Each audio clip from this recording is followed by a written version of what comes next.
इस दफा मेरिट पे आपके हल्के में टिकट मिला। दूसरा वो उस तरफ है पीटीआई का उम्मीदवार है जो ज़ीशान हैदर साहब हैं, वो सेल्फ मेड उनको कहा जाता है। तो आपको बेहतर ये नहीं था कि आप ज़ीशान हैदर साहब के साथ जाते? आप एक नौजवान है, नौजवानों का हौसला बढ़ाते सर आप। यानी जो ओवरऑल कंडीशन है उसमें इंशाल्लाह इशफाक जफर साहब सीट निकालेंगे। इशफाक जफर साहब। सर ये इलेक्शन का माहौल है, यहाँ पे ये हमारा मरकजी पोलिंग स्टेशन है लाना के अंदर, क्या सिचुएशन है यहाँ की? बहुत अच्छी सिचुएशन है यहाँ पे, बड़े पुरअमन इलेक्शन हुआ है, जबकि हमें इतनी उम्मीद नहीं थी, लेकिन बहुत अच्छा इलेक्शन हुआ। कौन सी पार्टी को आप सपोर्ट कर रहे हैं? मैं पीपल्स पार्टी को सपोर्ट कर रहा हूँ और यहाँ हमारी पोजीशन भी माशाल्लाह बहुत अच्छी। सर ओवरऑल क्या पोजीशन है आप इस हल्के में, क्या समझते हैं कि ओवरऑल कौन सी पार्टियों का कंपटीशन है या कौन सी पार्टी, आपकी प्रेडिक्शन क्या है कि कौन सी पार्टी यहाँ से सीट निकाल लेगी? इस वक्त यानी जो ओवरऑल कंडीशन है उसमें इंशाल्लाह इशफाक जफर साहब सीट निकालेंगे। इशफाक जफर साहब सीट देंगे इंशाल्लाह। यहाँ पे ये जो इलाका है हमारे देहाती इलाके हैं, तो शहरों में अक्सर तसादम भी होते हैं इलेक्शन के हवाले से, यहाँ पे कोई तसादम का सिलसिला इससे पहले या आज कोई इस तरह का माहौल तो नहीं है? नहीं है, कोई माहौल नहीं है, हम बड़े खुशगवार माहौल में हम वोट दिए हैं लोगों ने। और इस दफा मेरिट पे आपके हल्के में टिकट मिला। मैं समझता हूँ इसमें बहुत सारे मरक़ात हैं और ज़ीशान हैदर साहब की सूरत में ये मेरिट है, क्योंकि वो पढ़ा लिखा नौजवान है, उसने लोगों के अंदर एक शऊर दी। ओवरऑल आपकी प्रेडिक्शन क्या है कि इस हल्के से सीट कौन सी पार्टी ले जाएगी? इस हल्के से हमारी प्रेडिक्शन जो है, चूँकि हमारा एक माफिया से मुकाबला है, यहाँ हमारा पैसों से मुकाबला है। आपका जलसा हुआ है तो वहाँ पे मैं आपको बताता हूँ, यहाँ आपके सारे सीनियर रहनुमा शुजा अकबर साहब, उन्होंने एक स्टेटमेंट दी है वहाँ पे कि नून लीग वाले जो है, जो बंदा सोशल होता है, एक्टिव होता है नौजवानों में, जिसकी मकबूलियत होती है, उसको नून लीग वाले नौकरी पे लगवा देते हैं, उसको नौकर बना देते हैं। इस बात में कितनी हकीकत है? सर ये अनोखा इल्जाम है।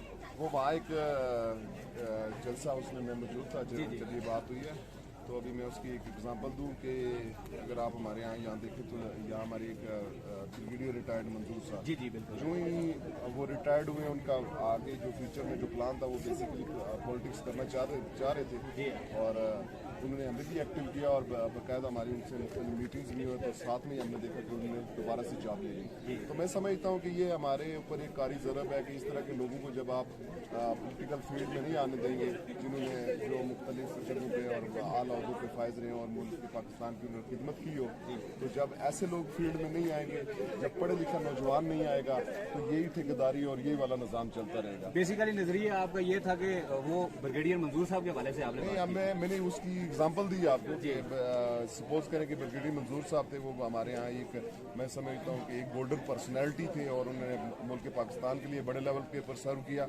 और ब्रिगेडियर बनना और उसके बाद एक ही ओहदा रहता है, अगर वो मेजर जनरल बनते तो मेरे ख्याल में भी बहुत बड़े ओहदे पे वो फायज रहे, तो उनको इस इलाके की खिदमत करनी चाहिए थी, लेकिन उन्होंने बजाय इलाके की खिदमत करने के तो उन्होंने शायद इस जगह पे सर आप किस चीज का मंशूर लेकर नौजवानों को कायल कर रहे हैं कि आपका मंशूर क्या है? हमने मंशूर दिया। मैं इसकी एक एग्जांपल देता हूँ कि लोग पूछते हैं हमें कि ये जो 1 लाख घर है वो कहाँ है और जो बाकी नौजवानों के लिए क्या किया, तो मैं उनके लिए एक एग्जांपल हमेशा देता हूँ कि आप इस्लामाबाद में आए, मैं आपको विजिट करवाता हूँ कि इस वक्त प्राइम मिनिस्टर पाकिस्तान ने किस रेट के ऊपर और कितने सस्ते रेट दामों पे आम आदमी को जो वो घर प्रोवाइड किया, और वो घर बन रहे हैं और उससे लोग इंजॉय भी कर रहे हैं। अब जिस घर का 45,000 रेंट था, वो इमरान खान ने 20 से 25 लाख में दिया, और अभी उसकी मंथली जो है वो 13,000 पे किस्त है। मैं समझता हूँ ये हर आम शहरी की ज़रूरत है और उन्होंने इससे फ़ायदा उठाया। इसी तरह नौजवान जो लोन प्रोग्राम था, उसके अंदर नौजवानों ने कर्जा लिया और अपने बिजनेस सेट किए।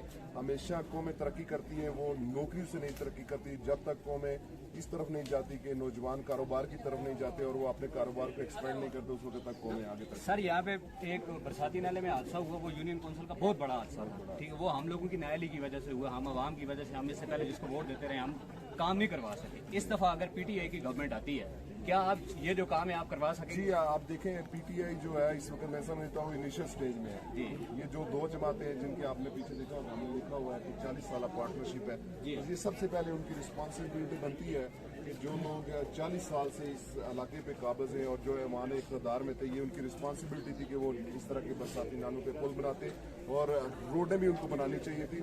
मैं आपको प्राइम मिनिस्टर साहब यहाँ रहे हैं पिछले 5 साल में, उनका ये विजन बताता हूँ कि अगर आप चकोटी से ये बाडी वाला ये रोड देखें तो इसकी जो ज़बू आली है ये खुद बता सकती है कि प्राइम मिनिस्टरशिप कहाँ थी। और अगर जिस आदमी का ये विजन ना हो कि इस वक्त आप उस साइड पे देखें तो हमारे यहाँ उस साइड पे मकबूजा कश्मीर है, तो यहाँ बाहर से आने वाला डेलीगेशन यही फील करेगा शायद ये इलाका भी मकबूजा कश्मीर का हिस्सा है, क्योंकि अगर आपकी कोट जो गांव है, फैला जो गांव है, उसकी कनेक्टिविटी यूनियन कौंसल से इसके अलावा कोई भी नहीं है, वहाँ पे कोई पुल नहीं है, कोई किसी किस्म की हमारे साथ उनका जमीनी राब्ता नहीं है, लिहाजा मैं यही समझता हूँ कि सर ये जो आप कह रहे हैं पुल नहीं बने, ये किस वजह से नहीं बने? आदत का फुकदार है? ये पुल इसी वजह से नहीं बने कि जब इंसान का विजन ना हो, ऐसा शख्स इक़्तिदार में आ जाए जिसका विजन ना हो, तो प्राइम मिनिस्टर साहब ने यहाँ इस इलाके में बहुत सारे फंड दिए हैं। जब अभी इलेक्शन कैंपेन के दौरान मुख्तलिफ पार्टीज ने उसको हाईलाइट भी किया, पीपल्स पार्टी ने भी उसको हाईलाइट किया, और वहाँ बताया ये जाता था कि यूनियन काउंसिल के अंदर मल्टी मिलियंस आए, बहुत सारे पैसे आए, लेकिन वो पैसे इस तरह से आए कि उसको अगर आप देखें तो 2 लाख की स्कीम है, 3 लाख की स्कीम है, 5 लाख की स्कीम है, और ग्राउंड के ऊपर कुछ नहीं लगा, और सारे लोगों ने जो लोगों की जेब में चले गए। इसका मैं समझता हूँ कि ये जहाँ ठेकेदारी निज़ाम है, उसके साथ साथ जो हमारी क़यादत थी उसकी भी, और जो हमारे हुक्मरान थे, स्पेशली प्राइम मिनिस्टर साहब की भी ये नाअहली का मुंह बोलता सबूत है कि यहाँ जो मेन सड़क है, अगर आप यहाँ देखें, अगर शाहकंजा में या घीकोट में कोई हादसा हो जाता है तो इस वक्त उसको रेस्क्यू करना इंतहाई मुश्किल कदम है, इंतहाई मुश्किल कदम। तो आप क्या कहते हैं, जब मैं इसी खिलाना के स्कूल से पढ़ा हूँ तो हम यहाँ नारा लगाते थे कश्मीर बनेगा पाकिस्तान। तो अगर मैं समझता हूँ कि इस वक्त जो हमारी सूरत हाल है, हम खुद से, ये जो हमारे हुक्मरान है, हमें इनसे आज़ादी चाहिए। जब तक यहाँ डेवलपमेंट नहीं होती, जब तक यहाँ लोगों का मेयार ज़िंदगी बेहतर नहीं होता, उस वक्त तक लोगों का मेयार ज़िंदगी बेहतर नहीं हो सकता। सर आप आखिर में नौजवानों को क्या पैगाम देंगे? मैं नौजवानों को ये पैगाम, नौजवान की आदत है इस दफा आए ऊपर के ऊपर आए, मैं नौजवानों को ये पैगाम दूंगा कि जब थर्ड पार्टी सिस्टम आपके पास है, थर्ड पार्टी सिस्टम होने की वजह से आज लोग आपके दर पे आ रहे हैं, वरना इससे पहले 40 साल पार्टनरशिप ये थी कि वोटर की कोई अहमियत नहीं थी, वोटर की कोई अफादियत नहीं थी, वोटर को किसी लेवल के ऊपर उसको कंसीडर नहीं किया जाता था।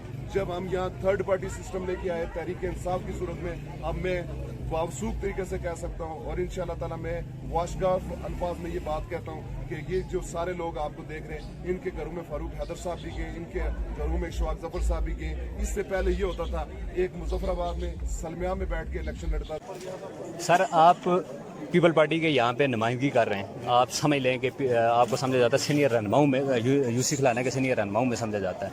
आप क्या समझते हैं कि ओवरऑल पीपल पार्टी की यहाँ पे क्या पोजीशन है? बिस्मिल्लाहिर्रहमानिर्रहीम, अल्हम्दुलिल्लाह हमारी पोजीशन यहाँ बहुत अच्छी है। ये आपको इंशाल्लाह शाम को तकरीबन 6:30-7 बजे पता चलेगा। इंशाल्लाह हम ये यूसी खिलाना तो विन करेंगे। सर आप अपने मदे मुकाबल आप क्या समझते हैं, आपका कंपटीशन मुस्लिम लीग नून के साथ है या पीटीआई के साथ? हमारा कंपटीशन नून लीग के साथ। नून लीग के साथ आपका कंपटीशन है? जी बिल्कुल। ओवरऑल आपकी प्रेडिक्शन क्या है कि इस हल्के के अंदर सीट कौन निकाल जाएगा, विन कौन करेगा? इस हल्के में हम पूरी उम्मीद है कि हम सीट निकालेंगे। सर आपने जिस वक्त पीटीआई के अंदर ऐलान किया है, ठीक है, बहुत सारे जो नौजवान थे उन्होंने फेसबुक के अंदर, सोशल मीडिया भरा पड़ा था, रिव्यू रिव्यू रिव्यू रिव्यू, तो आपने अपना डिसीजन चेंज क्यों नहीं किया? अगर नौजवानों का इतना जज्बा था आपके साथ, वो चाह रहे थे कि आप उनकी पार्टी के अंदर आएं, आप उनके साथ वर्क करें, काम करें। असल में डिसीजन इसलिए नहीं चेंज किया कि थोड़ा मेरी अपनी जो क्रेडिबिलिटी है वो खराब होती जी। तो पीपल्स पार्टी के प्लेटफॉर्म से इंशाल्लाह ये जो नौजवान है ये मेरे दिल में है जी, इंशाल्लाह इस प्लेटफॉर्म से इनके लिए जो भी हुआ इंशाल्लाह करेंगे। सर पीपल पार्टी और नून लीग को ये समझा जाता है कि अभी नून लीग है जो बेसिकली तो पहले मुस्लिम कॉन्फ्रेंस थी, ठीक है, वही नुमाइंदे, चेहरे, पार्टियां बदल रही हैं, चेहरे वही हैं, आ रहे हैं। अभी ये जो है आपकी पीपल्स पार्टी है, इसको भी ये समझा जाता है कि ये मोरूसी सियासत करते हैं, तो मोरूसी सियासत करने वाली ये जमात है। और दूसरा वो उस तरफ है पीटीआई का उम्मीदवार है जो ज़ीशान हैदर साहब हैं, वो सेल्फ मेड उनको कहा जाता है। तो आपको बेहतर ये नहीं था कि आप ज़ीशान हैदर साहब के साथ जाते? आप एक नौजवान है, नौजवानों का हौसला बढ़ाते सर आप। यहाँ हल्का 6 में अगर ज़ीशान हैदर साहब में, तो बाकी उनने तमाम तकरीबन जो इलेक्टेबल हैं वही चुने हैं जी। तो वो इलेक्टेबल कोई नून लीग से गया है, कोई पीपल्स पार्टी से गया है जी। तो तहरीक इंसाफ भी कोई इस तरह की जमात तो नहीं है कि वो अपने नए लोग लेके आ रही है, नए चेहरे लेके आ रही है, वो भी इलेक्टेबल ढूंढ जाएगी।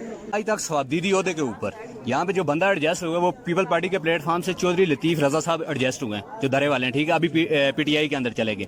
इसके अलावा किसी भी जमात की हुकूमत आई है, कारकुन मौजूद है हर जमात के, लेकिन सवाबदीदी ओहदे के ऊपर वो एडजस्ट नहीं हो सका। इसकी क्या वजह है कि यूनियन कौंसिल खिलाना को नुमाइंदगी क्यों नहीं मिल रही सर? ये असल में मैं पहले तो नहीं था, मैं इस दफ़ा आया हूँ तो इंशाल्लाह इस दफ़ा लाजमी हम नुमाइंदगी लेंगे इस दफा आप श्योर करते हैं कि अगर पीपल पार्टी की गवर्नमेंट बनती है आप नुमाइंदगी लेंगे? इंशाल्लाह। यूसी खिलाना के काम होंगे? बिल्कुल होंगे काम। सर जो नौजवान है उन्होंने आपसे बहुत ज्यादा उम्मीदें लगाई हुई असल में है। काम वो आदमी करता है ना जिसको अपने घर के लिए कुछ नहीं चाहिए होता है। जी बिल्कुल। जिन लोगों को अपने घरों के लिए कुछ चाहिए होता है वो काम नहीं कर सकते, वो स्कीमें लाते हैं, खुद खाते हैं, ठीक है, आवाम को कुछ नहीं देते हैं। तो मैं यही चीज़ देख के सामने आया था कि ये हमारे जो मसफी से हुआ तबका है, इसको ऊपर उठाना है, अपनी यूसी में काम करना है, तो इसलिए मैं आगे आया। तो